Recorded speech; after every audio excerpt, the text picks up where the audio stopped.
I remember the day I met Jack as if it was yesterday. I was sitting in a small, cozy cafe, drinking the cheapest coffee they offered and trying to organize my thoughts and plans. Then he walked in, like something out of a movie, though there were no dramatic lights or music, just the sound of the bell over the door and the scent of old coffee mixed with his aftershave. "Is this seat taken?" he asked, pointing to the chair opposite me with a charming smile. "Looks free to me," I replied, trying to act cool and not show how surprised I was by his sudden arrival. We started chatting, and it felt like we were made for each other. He liked all the same things I did, from binge-watching the same cheesy TV shows to debating the best pizza topping, and yes, it's pineapple, fight me on it. Soon, we were dating seriously, not just hanging out now and then. It was like I'd known him all my life. Before long, we were even talking about marriage. That's when the trouble started. His parents, let me tell you, were tough to deal with. The first time I met them, it felt like walking into a lion's den wearing a steak. They had a way of smiling while sizing you up, deciding if you were good enough or not. "So you're the girl Jack can't stop talking about," his mom said, her tone anything but friendly. "Guilty as charged," I replied, trying not to let her get to me. They quickly made it clear they wanted us to sign a prenuptial agreement. Now, I'm not after anyone's money, but I didn't like how they approached it. "I'll sign your prenup," I told them, "but on one condition. If one of us cheats, the cheater has to pay up $200,000. Jack looked as if I'd hit him with a fish. "Babe, I'd never cheat on you," he said, looking serious. "Yeah, well, my ex said the same thing before I caught him cheating," I said. "So it was this deal or nothing." He agreed, and so did his parents, although they looked pretty sour about it. We thought that was the end of that issue, but we were wrong. One evening, we were snuggled up on our old creaky couch. We kept saying we'd replace it, but never did because it was our special spot. The TV was on, but we weren't really watching. We were too excited, planning a trip to Switzerland we knew we couldn't really afford, but were determined to make happen. "Think about it, Jack. The food, the wine, the art. We have to go," I said, my eyes lit up with excitement.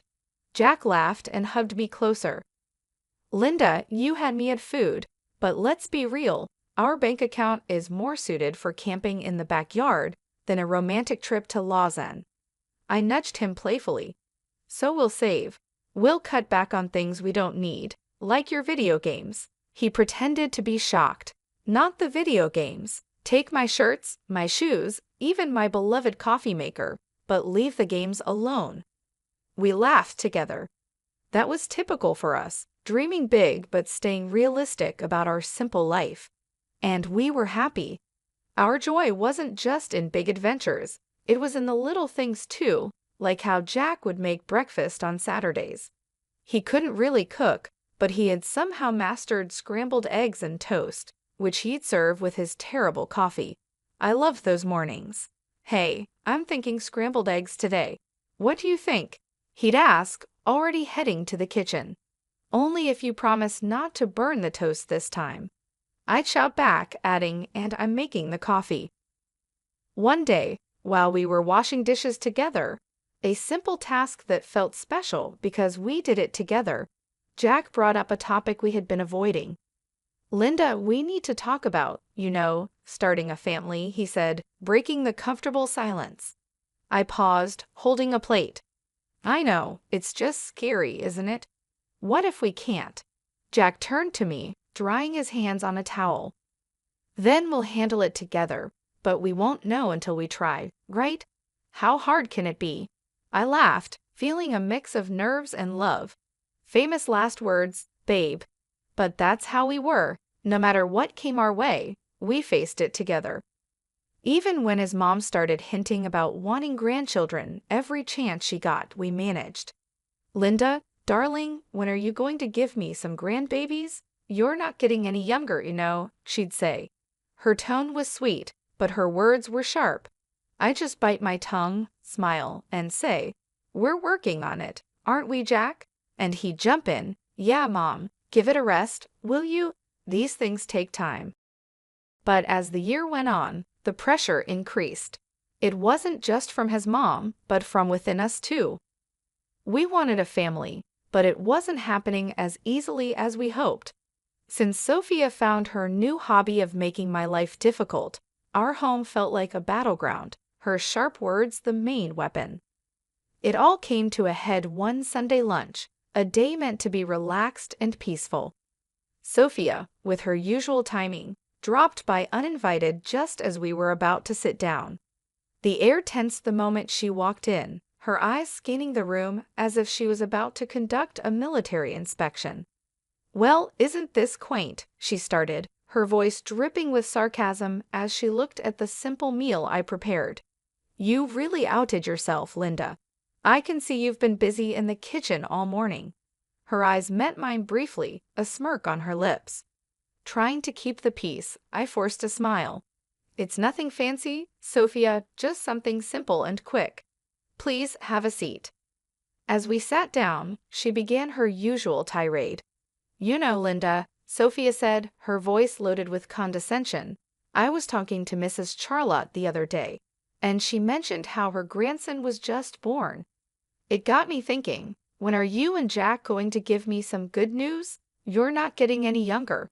I felt my cheeks burn with a mix of embarrassment and anger. I glanced at Jack, hoping for some support, but he seemed suddenly very interested in his plate. "Mom, come on," Jack finally muttered, but it was half-hearted, and we all knew it. Sophia continued, relentless. "I don't mean to be harsh, but you're not a charity. You work hard for your money. Why waste it on Linda if she can't do her basic duties as a wife? Hiring a cleaning service and a cook would be much more efficient, don't you think?" That's when I couldn't hold back any longer. "Sophia, I am trying my best here. It's not like I don't want to have kids. And as for the house and my cooking, I didn't realize marriage was a service contract." Sophia scoffed. "Well, it's not a free ride either. You have responsibilities, Linda, which you're clearly not fulfilling." The room was thick with tension, and I could feel tears starting to form. But what hurt the most wasn't Sophia's words, it was Jack's silence. He finally spoke up, but it wasn't to defend me. "Yeah, Mom has a point. Maybe we should consider getting some help around here. It would make things easier for you too." His words felt like a betrayal. It was clear I was on my own. Over the next few days, Sophia's visits became more frequent, and with each visit, her criticism got sharper.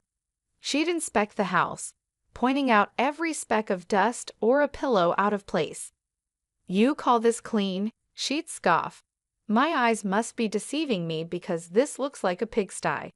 Then came the comments about my appearance. "Is that what you're wearing? You know, a wife should dress to please her husband. It's no wonder Jack is always so tired. He has to come home to this." I tried to fight back. "Sophia, I don't dress for Jack. I dress for myself. And he's tired because he works hard, not because of what I wear." But it was like talking to a brick wall. Sophia had made up her mind about me, and nothing I said or did would change it.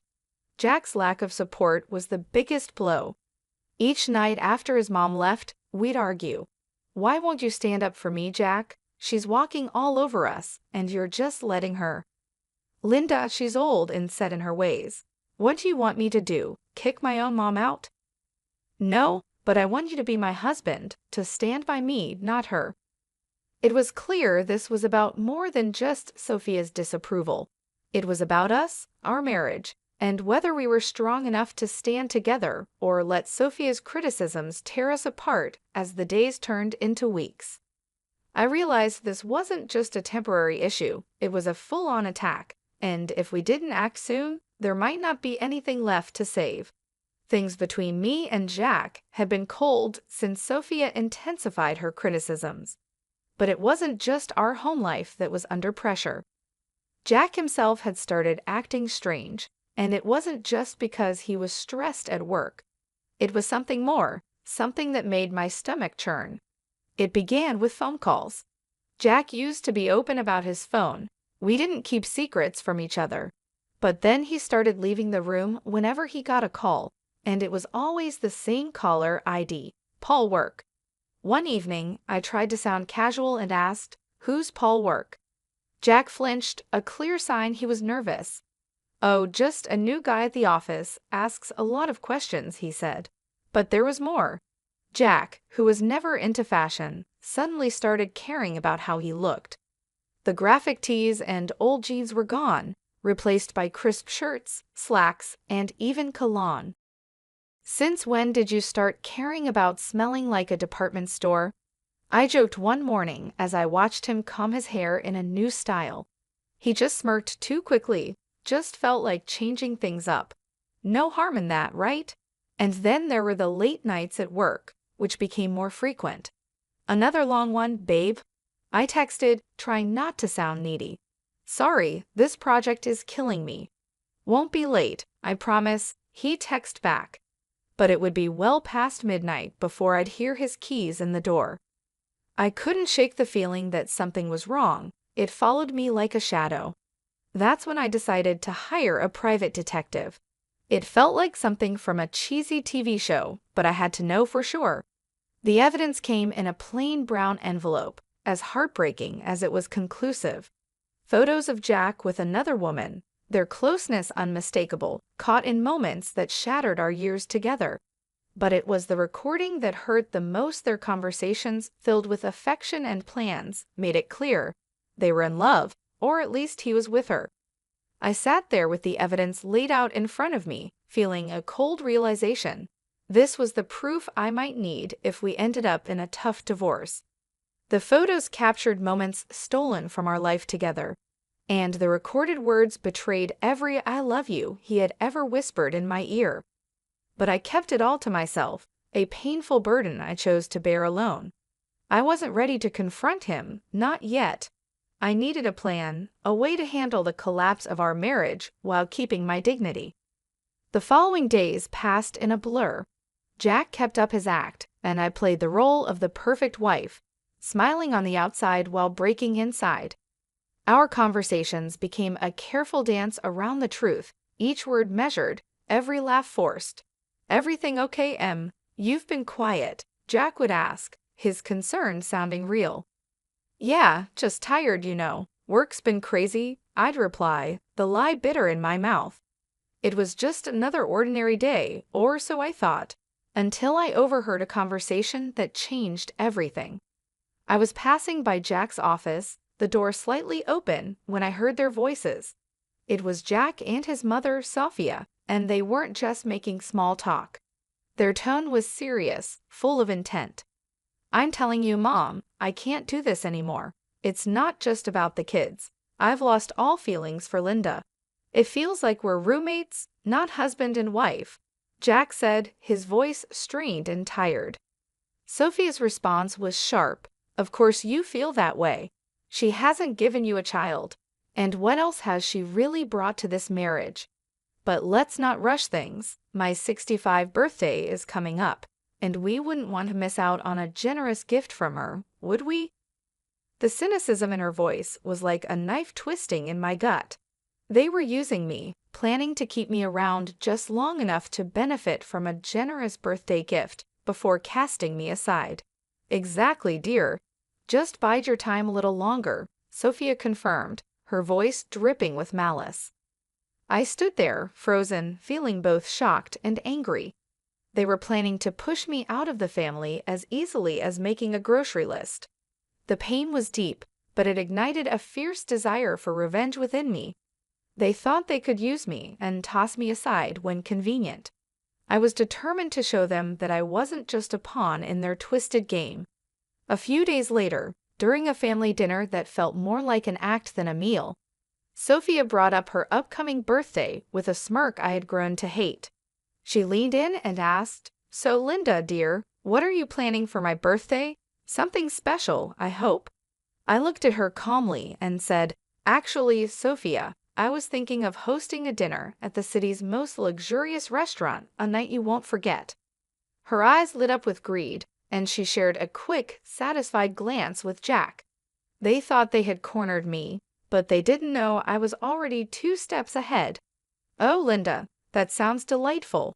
Just close family, keep it intimate, Sophia said, her voice dripping with fake sweetness. Of course, Sophia, it'll be our pleasure, I replied, the words tasting bitter in my mouth. The weeks leading up to Sophia's 65th birthday felt like a slow march to a big showdown. Every smirk from her and every indifferent shrug from Jack strengthened my determination. My plan was simple yet bold: host a lavish dinner as a supposed loving gesture, then drop a huge surprise. Like all good plans, the details were crucial. The night before the party, tension filled our home. Jack, unaware of the brewing storm, lounged casually on the couch, scrolling through his phone. "Everything set for tomorrow?" he asked, not looking up. "You could say that," I replied, my voice hiding the chaos inside. The day arrived, and as guests filled the lavish dining room we had reserved for Sophia's celebration, the air was thick with anticipation. My heart raced, not from nerves, but from the thrill of what was about to happen. Sophia, reveling in the attention, basked in the luxury of her surroundings. "Oh, Linda, you've outdone yourself. This place is exquisite," she exclaimed loudly enough for nearby tables to hear. As we all settled in, the meal went on with the kind of strange cheer typical of such family events. Laughs were shared, stories exchanged. Then, as the dessert plates were cleared, the waiter approached with the final act of the evening, the bill. He leaned in discreetly and informed us the dinner cost was $66,000. I handed over my credit card, unnoticed by most. Then Jack, with a forced smirk, decided to announce his decision. "Linda, I think it's time everyone knew. I'm tired of this, of us. I want a divorce." His words hung in the air like a toxic cloud, silencing the room. Before I could fully grasp what he said, Sophia, sharp and unforgiving, chimed in. "Well then, since that's out in the open, I think it's best you leave, Linda. We're celebrating family tonight, and well, you're no longer part of it." The room fell silent, every eye on me, waiting to see my reaction. But I didn't crumble. With a calm I didn't feel, I stood up, nodded, and walked out without a word. The cool night air felt like a slap as I walked home, the finality of everything hitting me in waves. By the time I reached his apartment, I had a plan. I packed my essentials, my numbness turning into cold resolve. This was it, the end of one life and the start of another. As I zipped up my last suitcase, my phone began to buzz. It was relentless, and I initially ignored it. But curiosity won, and Sophia's voice shrieked from the other end. "Linda, the payment didn't go through. You need to fix this now." The irony was sweet. In my preparations, I had blocked the shared account, knowing it would be the first thing Jack would try to use against me. "Oh, Sophia, that's unfortunate. But since I'm no longer part of the family, as you put it, I'm afraid you'll have to sort this out yourself." Her outrage was palpable even through the phone, but it sounded like music to my ears. The chaos that unfolded was a fitting end to the farce my marriage had become. I heard through the grapevine about the restaurant staff demanding payment, Sophia's escalating tantrums, and eventually the police arriving to calm the situation she caused. In the end, it was Jack and his relatives who had to scrape together the money to settle the bill, a poetic justice for the betrayal and humiliation they had put me through. The morning after the dinner felt like waking up after a storm. I had my plan, my resolve, and a set of divorce papers in my hand as I returned to what used to be our shared home for the last time. As soon as I walked through the door, the air was thick with tension, like it could be cut with a knife. Jack and Sophia were there, and they seemed like they had been arguing. Seeing me seemed to unite them in anger.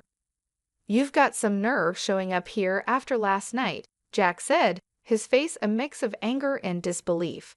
Sophia, quick to add her own harsh words, called out, "Ungrateful wretch. You've embarrassed us in front of the whole city." Do you know how humiliating it was to have the police calm me down? People were laughing, filming. I met their fury with a calm I didn't feel. "Embarrassed? You think that's your biggest problem right now?" I tossed the divorce papers on the table, placing the photos of Jack's infidelity on top. You should be more worried about this. Jack's face went pale as he picked up the photos, with his mother looking over his shoulder. Their anger turned to shock, and then to panic as they realized what I had. And let's not forget the prenup, shall we? I continued, my voice steady. You cheat, you pay $200,000, to be exact. Sophia's face twisted into a snarl. You wouldn't dare. You can't do this to us. Oh, but I can, and I will, I replied, my tone cold and final. Realizing the seriousness of the situation, Jack changed his approach. Please, let's talk about this. We can fix it. I couldn't help but laugh, bitter and hard. Fix it? You think you can just undo everything with a few words? No, Jack, it's done. Sophia, ever the manipulator, tried to soften her approach, her voice full of fake concern. Linda, darling, think about what you're doing. This will ruin us. That ship has sailed, Sophia.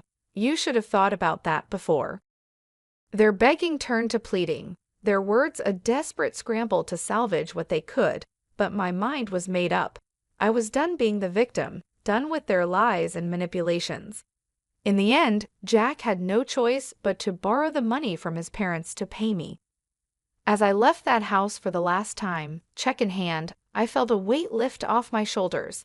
After everything that had happened, I was finally free. I used the money from Jack to make a down payment on a small but cozy place of my own. It's amazing how much peace you can find in a home that's all yours, where every corner feels like a safe haven from the chaos of the past. Life is quieter now, and I prefer it that way. I've got a job that keeps me busy, friendly neighbors who nod and smile, and a little garden that's all mine to take care of.